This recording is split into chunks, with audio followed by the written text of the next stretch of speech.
Hello, and welcome back to Behind the Walls of the World's Psychiatric Hospitals. I'm your host, Dr. Sarah Gallup, and we are heading back to the country where I surprisingly have the most listeners in one city, like by a landslide. Yep, we're heading back down under. I'm so sorry. Please forgive me. but this time we won't be staying in Victoria like we did last time. We'll be venturing north to Queensland. And I have to admit, I have a very silly reason for choosing this hospital, and you'll see why soon. Be prepared to roll your eyes. Trigger warnings for this episode include use of outdated terms and ableist language that was indicative of the era. Also, for any Indigenous Australians who may be listening, please be aware that I will be referencing and using the names of people who are now deceased. My sources for this episode come primarily from Wikipedia and the University of Queensland website, as well as newspaper articles found on newspapers.com. Just a big shout out in general to newspapers.com. Love that site. I highly recommend it if you haven't already checked it out. And as always, all of my sources will be listed at the end of the episode transcript. So for now, come on in and get comfortable as we go behind the walls of Ipswich Mental Hospital. Before there was an asylum, there was a racetrack. And before the racetrack, there was a penal colony. And this is where the story of Ipswich Mental Hospital begins. Unlike the story of Ararat Mental Hospital in Victoria, there was no gold rush that brought people to the area around Brisbane. And just for reference, for those of us who need a refresher on our Australian geography, Brisbane is located on the far eastern side of Australia, almost halfway up the coast. If you've heard of the Sunshine Coast or the Gold Coast, it's in between those two locations, and it looks stunningly beautiful. The area around Brisbane was long occupied by the Woogaroo and Turrbal Aboriginal tribes before it was turned into a penal colony for British convicts sent from Sydney. The Moreton Bay Penal Settlement operated from 1824 until 1842. It served as a place to punish repeat offenders who had committed serious offenses. The place was known as a prison within a prison because it was located so far away from Sydney and surrounded by bushland, so it was isolated. And it came to be known for its harsh treatment of prisoners by using leg irons, receiving up to 150 lashes, or enduring up to 14 hours on what was called the treadmill. At its height, the penal colony housed over 1,000 prisoners. Because of the inmates, no one was allowed to develop the land within 80 kilometers of the site, but pressure from landowners and merchants eventually wore down the government, and the penal colony was closed in 1839. By 1842, Brisbane became a free settlement. Not far from Brisbane was the town of Limestone, where coal had recently been discovered. In 1843, Limestone was renamed Ipswich. And not too far from Ipswich was Goodna, which became known as a village in 1856. Now, to this point, this whole area, including Brisbane, Ipswich, and Goodna, were all part of the colony of New South Wales. It wasn't until December 1859 that Queensland was proclaimed a colony. One of the first decisions by the new parliament was to increase the population of Queensland by attracting newcomers with the promise of land ownership. But life wasn't easy in the new colony.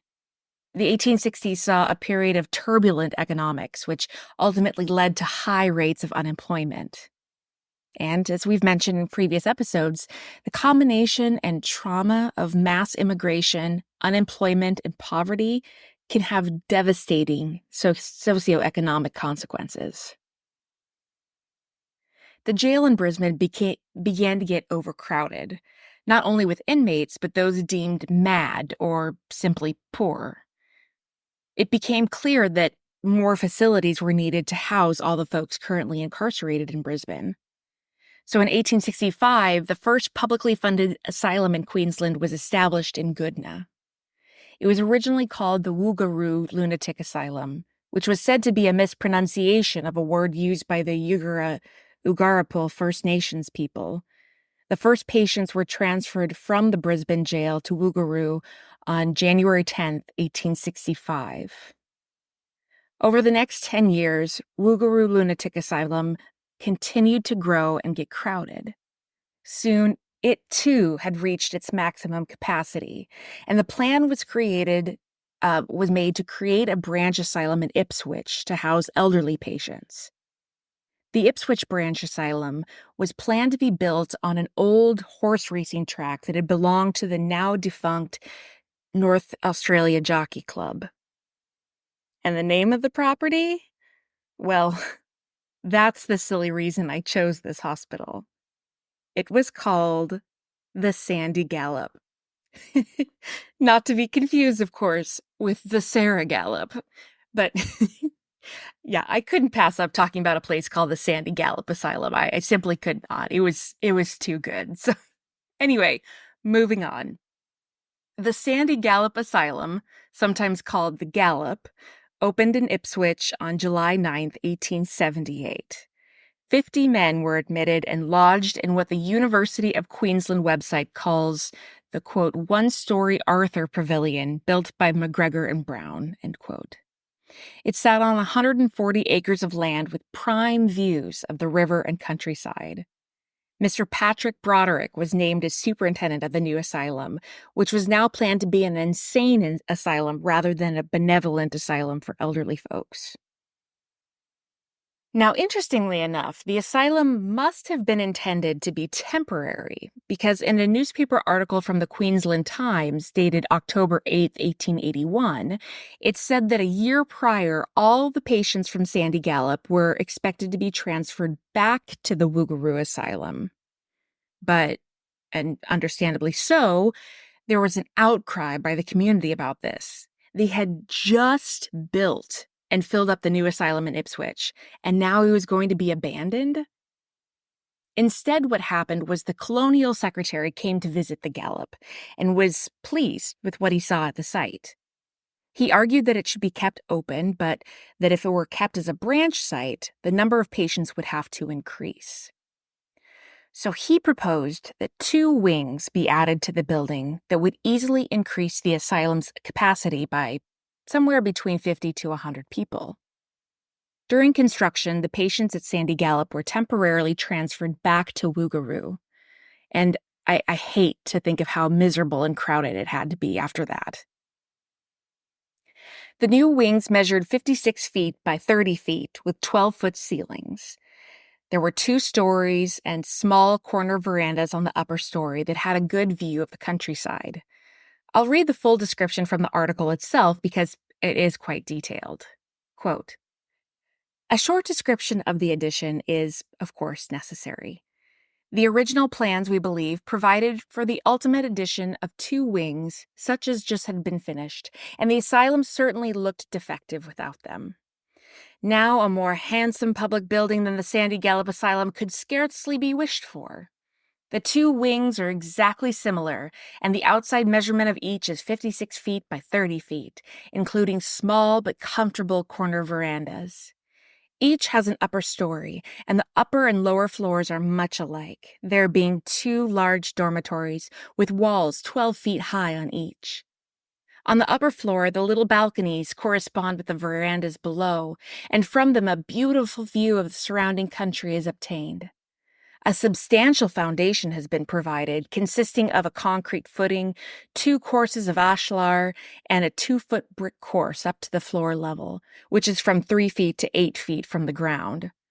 Above that, the walls are carried up in the usual 14-inch brickwork, the window and door jambs and arches being built with white bricks, which add considerably to the appearance of the edifice. The veranda floors being well above the level of the ground, the space below has been boarded in and will be used as a lumber and storeroom for tools, etc. The wards are very neatly finished inside. The walls are cemented to a height of 5 feet, finishing with a Taurus mold, which is continued round the doors and windows. Above this, the walls are color washed in a light yellowish tint, which is very agreeable. The ceiling of the lower rooms is of lath and plaster of snowy whiteness, and that of the upper ones is of tongued and grooved pine." End quote. It goes on to say more, but I think you get the idea. Also, the text gets decidedly more difficult to read after this point. I could make out that the windows were improved in thickness and bars were added, which made it more difficult for patients to escape. There's also a cozy little fireplace in each room, but that's about it. Sometimes those old newspapers are hard to read. To celebrate the new additions, someone decided it would be a good idea to host a party. Sans patients, of course. So while all the patients were cramped over at Woogaroo, somewhere between 150 and 200 members of the Ipswich community gathered for a soiree at the asylum. Here's how the gala was described in the newspaper. Quote, "A very pleasant and agreeable evening was spent. Several of the members of the Woogaroo band came up, Dr. Smith having kindly given them permission to do so, and they provided some excellent dance music. The large dining room had been cleared and tastily decorated, and it made a first-rate ballroom. Most of the younger portion of the visitors entered heartily into the dancing, and the room was always crowded. The older folk either looked on or enjoyed themselves with a rubber of whist, chatted with each other, or otherwise passed the time. Of course, everybody made a tour of inspection of the new buildings, and many were the favorable comments passed upon them. The contractors had not forgotten in any way the comfort and pleasure of their guests, and had provided refreshments on a very liberal scale, having converted one of the new wards into a refreshment room." End quote. So once the asylum's grand reopening soiree was over, the patients were moved back from Woogaroo. So the new wings were added in 1881. 3 years later, the Insanity Act of 1884 was passed. This act allowed for an inspector of asylums for the insane to be appointed. Their job would be to inspect the asylums and see every patient once every 6 months. It's a big but important job. I should note, too, that this source, which is from the Queensland Government Health website, notes that this was when the nomenclature changed and the asylums became hospitals for the insane. This was the only source that I saw that said this. All others, including other government websites, said the name changed in 1910, but let the record show that I am doing my due diligence here and saying both. Over the next few years, not much information was given about the progress of the asylum. A newspaper article from the Brisbane Courier, dated Thursday, September 29th, 1887, states that Mr. Samuel Lewis had been the superintendent of Sandy Gallop for the past 3.5 years, after he took over for Patrick Broderick, and that Dr. Scholes, not to be confused with the Dr. Scholes of Comfortable Shoe fame, was the medical superintendent. An article from the Queensland Times, dated Tuesday, August 27th, 1891, pointed out that the Reverend of the Salvation Army and his wife paid weekly visits to the asylum, and that periodicals and books were donated regularly by members of the community. Town medical doctors, as well as the government medical officer, came by once in a while to offer appointments for patients. At the time of the newspaper writer's visit to the asylum, there were no patients in the acute medical ward or on the epileptic ward. He did notice, however, that there was fresh paint, a new morgue, and in one courtyard, a kangaroo and a wallaby that hopped around and served as a source of entertainment for patients and staff alike. And I can't think of anything more stereotypically Australian than that. And also, just a side note to say that at hospitals where I've worked that have had feral animals like cats or peacocks or whatever, they are often well loved and taken care of by patients because they really are a source of entertainment. The weather during the mid-1890s caused problems for the asylum. In 1893, a record-breaking flood devastated the area, flooding Brisbane and Ipswich, including the land around the asylum. Fortunately, since most asylums during this time were built on hills, it was safe from the floods. In fact, neighbors around the asylum actually came to the hospital as a place of refuge after their homes had flooded. Can you imagine having to literally seek asylum in an asylum? A couple years later, the Brisbane Courier noted in November 1896 that a large hailstone came through Ipswich and broke 60 window panes at the asylum. Even worse, the hospital orchard and gardens were decimated. Now, interestingly, the patient population at Sandy Gallop was capped at 120 patients. When a patient discharged or died, a new patient would be transferred over from Woogaroo in order to maintain the census of 120. And that's actually the first time I'd come across that in all the hospitals I've discussed to date. So I thought that was kind of an interesting fact. The asylum only recorded an average of about 3 patient deaths per year, which is pretty remarkable for that time. And 59 patients were said to be employed in gardening at the asylum, no doubt restoring the gardens to their former glory after the hailstorm. There were 9 attendants and 1 cook, and in 1897, they were hoping to add telephonic service from the Gallop to Goodna. The asylum continued to add more patients, and by 1901, there were 135 male patients recorded at Sandy Gallop. A newspaper article from the Queensland Times, dated Thursday, May 9th, 1901, indicated that there were 1,183 patients in both Woogaroo and Sandy Gallop, meaning that Woogaroo had a massive 1,048 patients residing there. Holy moly, that is a lot for the time. And it's probably because of that overcrowding that in May 1906, a government letter indicated the intent to grow the population of Sandy Gallop from its current 140 male patients to 600 patients. The inspector of hospitals for the insane from 1898 to 1908 was James Hogg. He had proposed a large-scale building program among asylums in Queensland, but particularly at Sandy Gallop.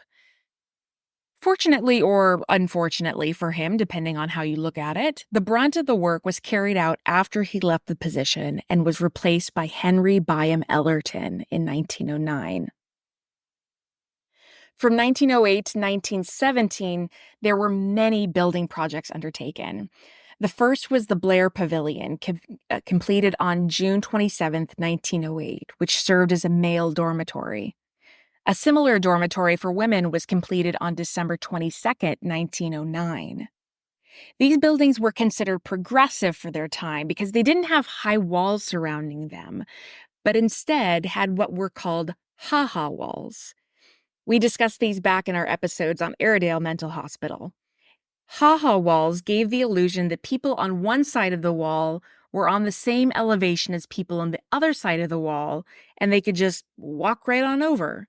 But there was actually a large dip before the wall that could not be climbed. The idea was that someone would look at it from the side and say, "Oh, ha-ha, that's how it works." Hence, ha-ha walls. I'll post a picture on Facebook and Instagram so you can see what they look like. In 1910, the asylum officially became known as Ipswich Hospital for the Insane. As we've discussed in previous series, the term asylum fell out of favor among mental health professionals, and psychiatry was starting to be seen as a more legitimate branch of medicine. So asylums around the world at this time were becoming known as hospitals for the insane. In 1911, the hospital acquired more land. Inspector Ellerton was a firm believer in a couple of things. First, the power of the environment for patients, and second, in improved training for staff. So not only did he want to expand the area around the hospital, but that same year he also started construction for an administration building, which would include matrons and nurses' quarters, a kitchen block, a bakery, and bathrooms. An improved environment for everyone. In 1915, more residential areas were approved. An admission ward for men called the Charles Pavilion and an admission ward for women called the Byron House. They also added another ward for women called the Clare House and a hospital ward called the Grace House. The buildings were similarly designed and provided single rooms for patients. By the time all the new buildings were completed in 1917, there were 279 men and 53 women patients at the hospital. And by 1920, there were almost 450 patients. The history of the hospital over the subsequent 20 years is pretty quiet, so I went back to newspapers.com to see if there were any headlines I should know about. And, of course, there were a couple of escape stories, and who doesn't love the escaped lunatic from the asylum story? So, here we go. The Courier-Mail reported on Monday, July 7th, 1924, that an inmate had escaped the Sandy Gallop Asylum, and apparently that name had stuck in the community. The article reads, quote, "It appears that the escapee, being of a very quiet disposition, was allowed considerable freedom and on Sunday was out on parole. It is believed that he purchased a railway ticket at Red Bank and was seen on a train bound for Brisbane on Sunday afternoon as it passed through Sherwood. The escapee, who was admitted to the asylum from Rockhampton about 12 years ago, is described by the police as being 45 years of age, 5 foot 8 inches in height, of medium build and a sandy complexion, with a clipped sandy mustache. He was wearing a dark tweed coat, a dark zephyr shirt, blucher boots, and a brown felt hat at the time of his escape." End quote. Now, say what you will, but that man sounds dapper. Now, the next story is a bit of a doozy that spans a few years' time. On Tuesday, August 31st, 1926, the Daily Mail noted that jewel thief Alfred Morris had picked the lock of his cell around 3 a.m. and escaped. The description of him is a tad different from the others I'll read. And, of course, I'm using the original wording here. Quote, "A description of the escapee is age 34, though considered to be older, height 5 feet 7 inches, medium build, brown hair and eyes, fresh complexion," something I can't read, "over the right eyebrow and right nostril. His eyebrows meet and he has a flat nose. He has an Indian and snake tattooed on the outside of his right forearm and a Japanese lady on the side of the arm. The words faith, hope, and charity and the initials AM are tattooed on the inside of his left forearm and a dancing girl on the outside. At the time of his escape, Morris was wearing gray tweed trousers, a gray cardigan jacket, and a felt hat." End quote. Morris comes back in the news 3 years later when he once again steals a rich lady's jewels. But this time, he wasn't able to feign insanity and go to the hospital. He was sent to jail. This headline from the Queensland Times, dated Monday, August 15th, 1928, simply reads, "Harmless lunatic at large." Quote, "Arthur William Norman, 54, laborer, a harmless inmate of Sandy Gallop Asylum, has been missing from the institution since Monday. He is described as a dark-complexioned man, 5 feet 5 inches in height, of medium build, having prominent teeth.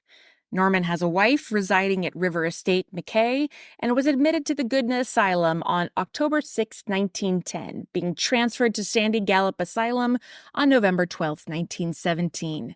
He was last seen at the storeroom of the institution about 9:30 a.m. on Monday. The police are searching for the man and will be pleased to receive any information concerning his whereabouts." End quote.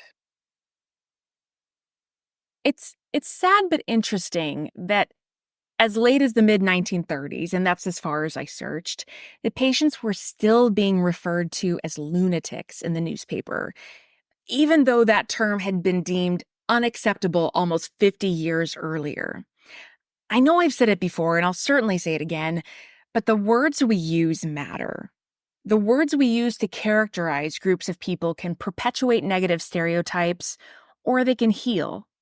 It's likely that we will all mess up at some point or another and use a wrong term, and it's in those moments that we should simply correct ourselves and do better moving forward.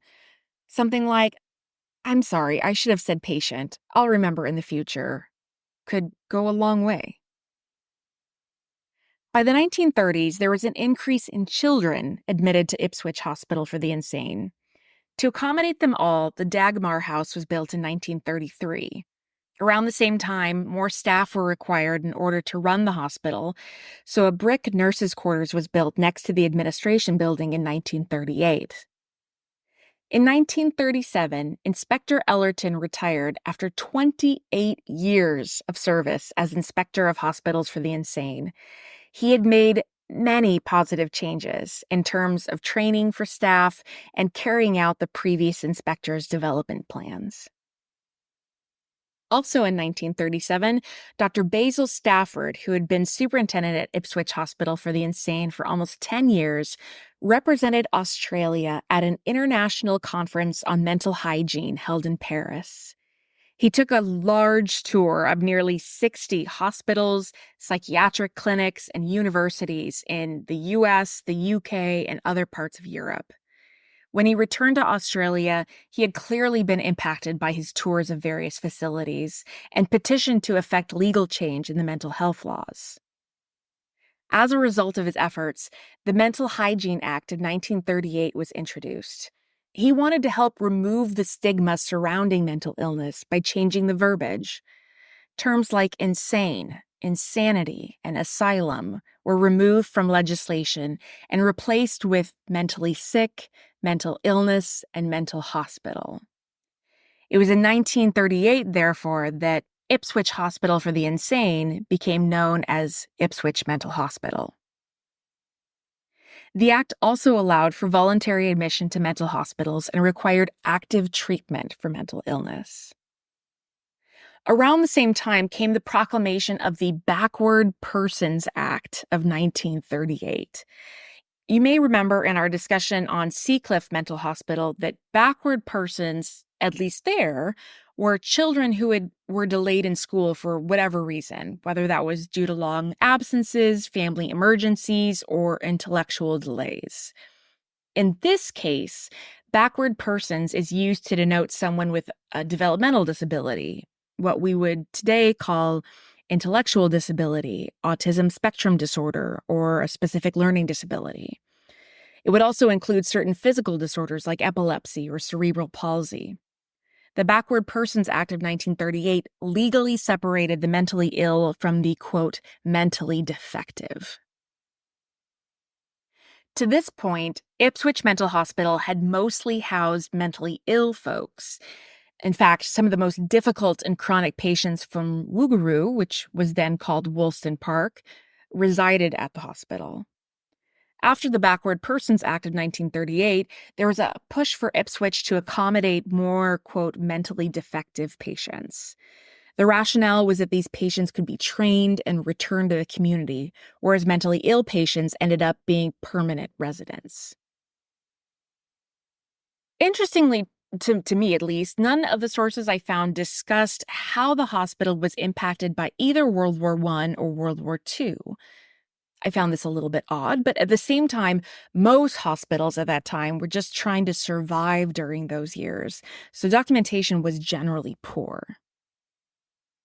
As with most mental hospitals around that time, the patient population boomed after voluntary admissions were allowed. The problem was, of course, that there wasn't enough space for all of the patients. In an article of the Queensland Times dated Thursday, March 18, 1954, allegations of severe overcrowding were reported to the public. In one ward that had originally been designed to house 17 adult men, there were 44 boys and 7 adults, 3 times the amount that should be in there. A nurse at the hospital reported that a single room measuring 9 feet by 9 feet was being used to house 3 boys at once. Worst of all, he said, he had known the ward to house up to 70 patients in that same living space designed for only 17. Even as I'm writing this, I'm imagining my own unit, which has a max capacity of 40 patients. If we tripled the number of patients in each room but had the same number of staff, it would be mass chaos. It would be incredibly loud and dangerous. And yeah, even staff with the best of intentions wouldn't be able to do their job as well as they'd like. Staffing shortages led to demands for increased pay, and when those demands were not met, there were strikes at the hospital. Nurses and other essential staff walked off the job for 24 hours at a time, which compelled police to enforce order for the 3,000 patients located at both Ipswich and Goodna. Doctors and their family members had to come in to feed and care for patients. I wasn't able to find whether the nursing staff got their pay raise, but I certainly hope so. I know from my experience working at state hospitals that nurses and psych techs earn every dollar they get and then some. And today they aren't even working with 3 times the number of patients they should be. By the early 1960s, there were over 600 patients at Ipswich and well over 2,500 at Goodna. Overcrowding ultimately necessitated changes in legislation. In 1962, a new Mental Health Act passed. This new law focused on providing psychiatric care in general medical hospitals to eliminate the need for inpatient hospitalization in many cases. So many people were able to be treated on an outpatient basis rather than inpatient. It was around 1963 that many mental hospitals in Queensland changed their names from mental hospital to special hospital. For a very short period of time, from 1963 to 1968, Ipswich was known as the Ipswich Special Hospital. I'm not sure about the rationale for the name change, but it didn't last long. In 1968, mental health services in Queensland were reorganized in order to provide more training and care for folks with developmental disabilities. It was decided that Ipswich would now exclusively serve as a training center for people with intellectual disabilities.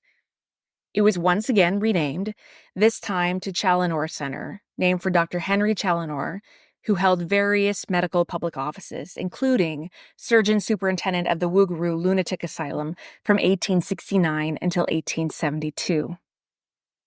The Challinor Center was remodeled and redesigned to house 425 residents. With time, the old buildings were demolished, making way for new changes. In 1973, the original building from 1878 was torn down and replaced by a much larger complex. Soon, other buildings were added, including a canteen and recreational facilities in 1978, workshops in 1979, and a staff development center in 1981. As the 1980s began, the numbers of patients in institutions around Queensland were decreasing. Clients at the Challinor Center were increasingly assisted into community-based residences, and talk began of closing the center entirely. Now, if you listened way back in episode 39, which was part 4 of our series on Airedale Mental Hospital, I talked about Brian Birdkin and the 1993 Birdkin Report. You may remember that Birdkin traveled around Australia, looking at the conditions of patients in all sorts of mental hospitals, psychiatric centers, training centers, and so on. He released his report in 1993, which basically showed that patients in institutions were among the most vulnerable members of society, and that stigma surrounding mental illness was still so strong that their care was often more neglected than it should be. Perhaps most importantly, Birdkin pointed out that the financial savings from moving patients from large institutions to smaller community facilities weren't really savings at all, because money wasn't being redirected to the smaller community facilities. So smaller group homes continued to be understaffed and underfunded, and the same problems at larger institutions were being seen at smaller facilities. Now, all that said, he called for increased government funding directed toward community treatment centers. Around Australia, this became the primary trajectory, as funding moved from larger institutions to smaller ones. Eventually, those larger institutions began closing during the early to mid-1990s. Because of its niche treating folks with developmental disabilities, the Challinor Center held on a little while longer, but its fate was sealed when it finally closed in 1998, after 120 years. It was later purchased by the University of Queensland and remains part of its Ipswich branch. And that's where I'll end the story of the Sandy Gallop Asylum / Ipswich Mental Hospital / Challenor Center. Like I said at the beginning, I initially took on this hospital because the name was so close to my own, but I ended up learning a lot.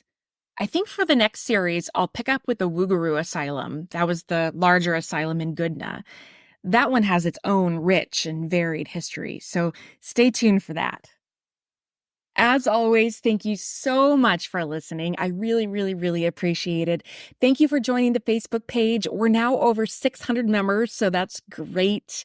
Our Instagram page is lagging a little behind at around 350 people, but we're getting there slowly but surely. So give us a follow on Instagram at Behind the Walls Pod.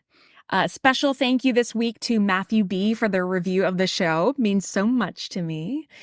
Remember that if you haven't done so already, be sure to rate, review, and subscribe wherever you are listening, but super extra bonus points if that's on Apple Podcasts. That helps other people's algorithms find the show. And remember, you can support the show and get extra bonus content on Patreon. Search for Behind the Walls Podcast. I'll give the link in the show notes wherever you're listening. And you can also support the show on Buzzsprout or on the Beacons page, whatever is easiest for you. But most of all, remember the words of Maya Angelou. Do the best you can until you know better. And then when you know better, do better. Until next time.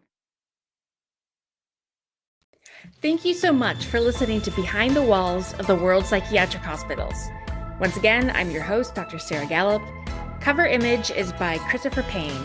Check out my website at behindthewallspodcast.buzzsprout.com. Follow the podcast and learn more on Facebook at Behind the Walls Podcast and Instagram at Behind the Walls Pod.